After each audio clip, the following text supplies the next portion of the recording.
Bismillahir Rahmanir Rahim. Alhamdulillah. Wassalatu wassalamu ala Rasulillah. Brothers and sisters and friends, Assalamu alaikum wa rahmatullahi wa barakatuh. The topic I'm going to address is atheism unnatural? Is the belief in Allah subhanahu wa ta'ala natural? And the way I want to address this is to let you know that we have many good arguments for the existence of Allah subhanahu wa ta'ala. Many.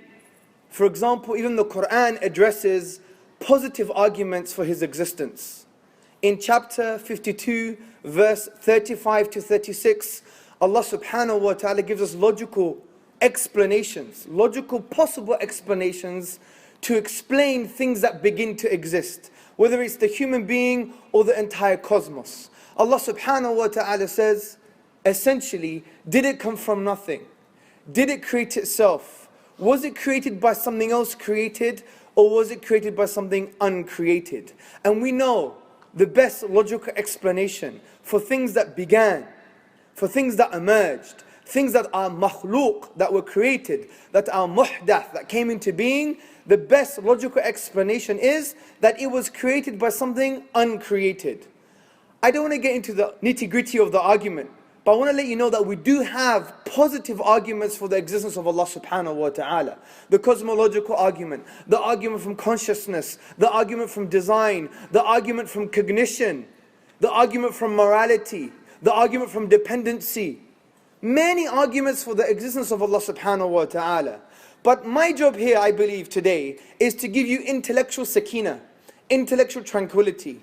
And I'm going to say this very clearly. You don't need any arguments for the existence of Allah. You don't need any inductive, deductive, philosophical, logical, empirical, scientific arguments for the existence of Allah subhanahu wa ta'ala. And I'm going to argue, the minute you reject Allah is the minute that you reject the real world is real. Let me repeat. The minute you reject the existence of Allah subhanahu wa ta'ala is the minute that you reject the real world is real. Why? Because Allah subhanahu wa ta'ala is a self-evident truth. I repeat, Allah subhanahu wa ta'ala is a self-evident truth. A self-evident truth by definition is a truth that doesn't require any evidence because it's true by its own self. And let me give you some examples of self-evident truths. Number one, the existence of other minds. I know, self-evidently speaking, that other minds exist. It's not only my mind, but I know you have a mind. But you can be a zombie.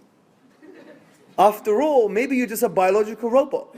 Maybe I'm just in the matrix and I haven't taken the red or the blue pill. So the point here is, brothers and sisters, there are some self-evident truths we know